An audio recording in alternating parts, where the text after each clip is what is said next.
you brought up draft compensation, and it's funny because we were actually talking about draft compensation because there's running backs that we would want coming out the draft, and we won't have the running back issue anymore. There's needs that we have in the draft coming up. You're always going to have needs. And now there's rumors. It's trade season. Trade deadline is November 1st. That Denver Broncos may be interested in moving wide receiver Jerry Jeudy. And if you're on Twitter, Miami Dolphins Twitter is going to tell you the Dolphins are interested in wide receiver Jerry Jeudy and reuniting him with QB1 Tua Tagovailoa with their Alabama roots, right? How do you feel about it? And are you in or are you at on Jerry Jeudy? Trading for Jerry Jeudy. JJ.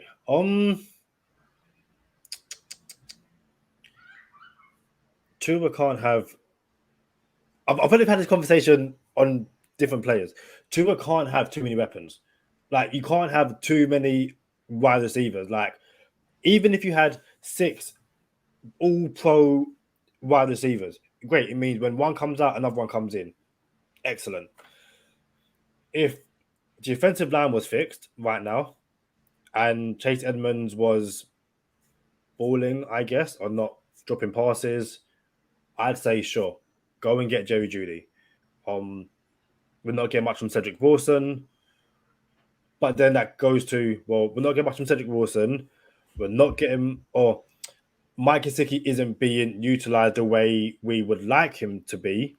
So adding Jerry Jeudy when there's still glaring holes at offensive line and cornerback. Yes, they brought back, is it Jamal Perry? Yes, they worked out D.D. Westbrook and Malcolm Butler as well. Yep. So I was going to get to D.D. Westbrook. It's like they're clearly looking at more receiver help, despite the fact that receivers aren't really down much. Like, no one got injured as far as I know. To answer the question, yes, I'd get Jerry Jeudy. Because why am I saying no to more weapons on a rookie contract? And, you know, he could be the person, I guess, who replaces Tyreek Hill as he gets older. So I don't see any downside. However, if you can give me an offensive lineman or cornerback, then that's my priority. All right, so we kind of brought up Kareem Hunt and who's the corner we brought up on the last episode? Greedy Williams. Greedy Williams. Here's where I am with Jerry Jeudy. There's something to be said about everyone saying Mike Gesicki doesn't fit the McDaniel scheme, and that's why you're getting a lot of targets to Hill and Waddle. But my thing is, from a football perspective, we seen Craycraft come down with some pretty good catches, big catches. We seen Trent Sherfield get his share of targets, and we haven't seen Cedric Wilson, $7.5 million acquisition, do anything significant yet, right? So just from the outside looking in, it makes me think, okay, maybe Mike McDaniel feels Craycraft and Trent Sherfield aren't. You all right, champ? I went to write something down and the pen wasn't working. I went to open it and everything fell out. This guy. This is what I got to deal with, y'all. So maybe Coach McDaniel feels like Trent Sherfield isn't a 9-target receiver per game, 9-target per game receiver. Maybe he feels like Craycraft 400 isn't a 9-target per game receiver. Maybe even though we signed Cedric Wilson for $7.5 million pre-Tyreek Hill trade, Coach McDaniel feels like, well, he doesn't fit the role we wanted for Cedric Wilson. A lot of people thought Cedric Wilson was going to come in and play the slot off the bat. Like, we're going to put him in the slot. We're going to put Waddle to the outside. And if you look at it now, Waddle and Tyreek Hill gets all kind of targets. You can move all of them around. No one is just one position receiver. And Cedric Wilson is the odd man out in the musical chairs. Y'all play musical chairs over there in London? We do, yeah. All right. So now it feels like Cedric Wilson, Craig Craft 400, and Trent Sherfield are only decent in the system. Not saying decent receivers, not saying they're not good at all, but in this system, it seems as if they're in the Mike Gesicki category. So maybe, just maybe, you got to imagine when you interview Mike McDaniel, you didn't tell him everything you wanted to tell him. You didn't spill all the beans. Because the first week Mike McDaniel got signed as a head coach of the Miami Dolphins, Chris Greer couldn't wait to tell him, hey, I'm working on Tyreek Hill. You feel me? They're like, yo, I couldn't wait to tell him.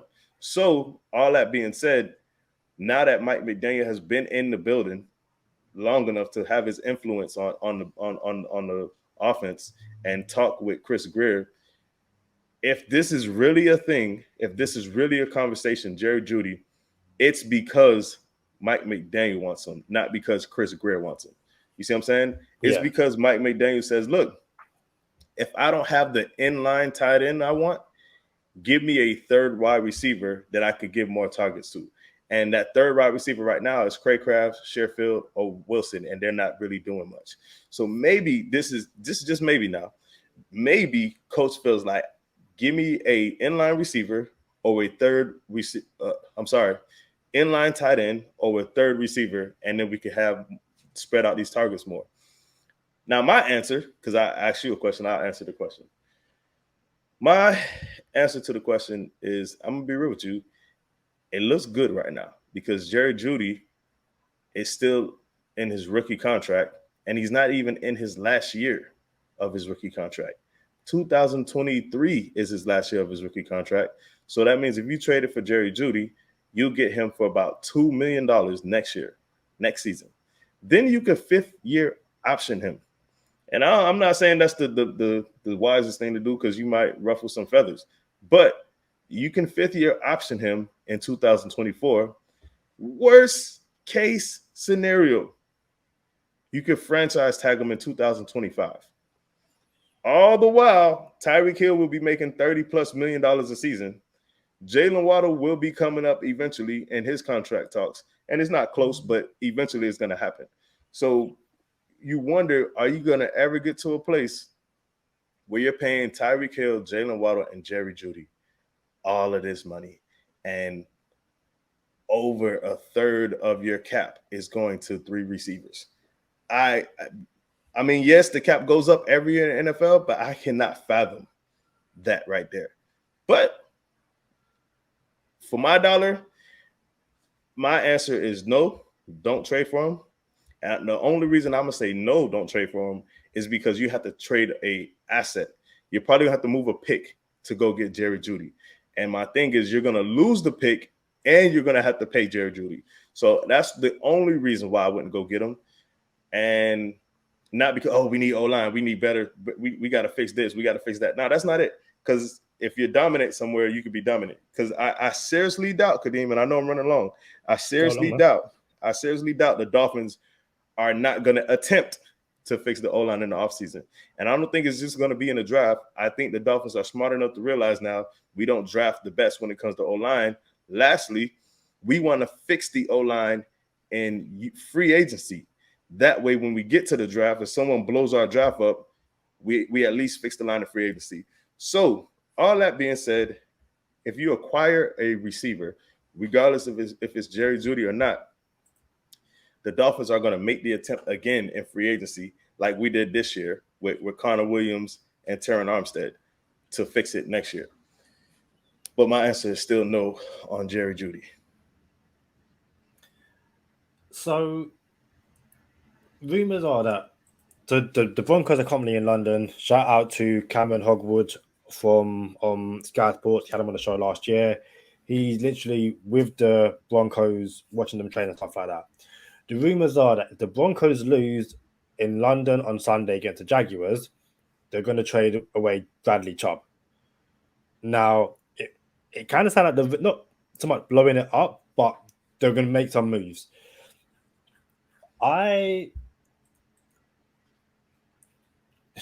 Your boy Chris Greer, if he can maneuver it so Jerry Jeudy comes in for a third, you still saying no?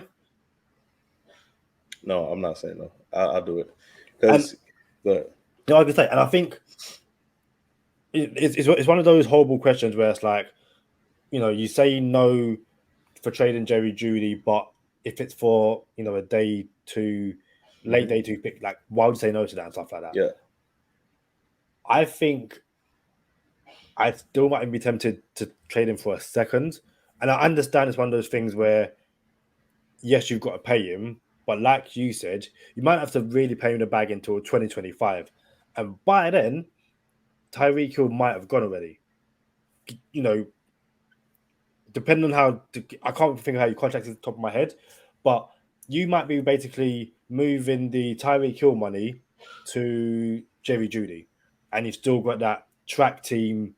Jalen Waddle, you probably pay him, Jerry Jeudy, Tua. I'm sure the people go in, oh, this is further proof that Tua needs Alabama guys. I don't want to hear it. Like that's just like no. To me, it's just a really good wide receiver is available. It's not working out in Denver. You bring him into Miami. He kind of, I guess, takes the Cedric Wilson role because Cedric Wilson isn't doing much right now. And yeah, you basically give yourself more options to attack teams because for all of the strength the Dolphins have shown on offense this year, they've only scored more than 20 points once in 7 games, which when I realized that, I was like, that's not that good. Like, we should be putting up 30 at a minimum given the offensive talent. And I'm not saying this offense is struggling right now, but it is very much the Waddle and Hill show with, featuring Gesicki, Craycraft, and Sherfield went about. And I want to see more guys get utilized on a more consistent basis. So I'm saying yes to Jerry Jeudy. Hey, that's cool. I'm gonna be real with you. I'm more inclined to go after Bradley Chubb than I am to go after what I'm saying, Jerry Jeudy. Yeah. And that's not a shot at no one. That's just the game starts in the trenches. You have to fix O-line, you have to fix D-line before anything.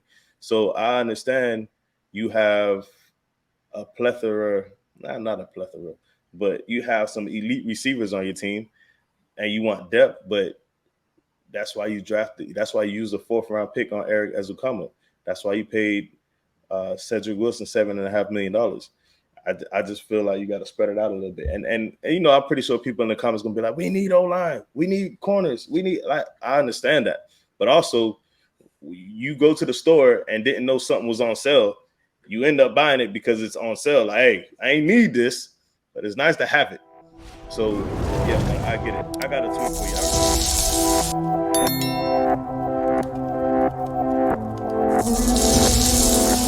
Boozy.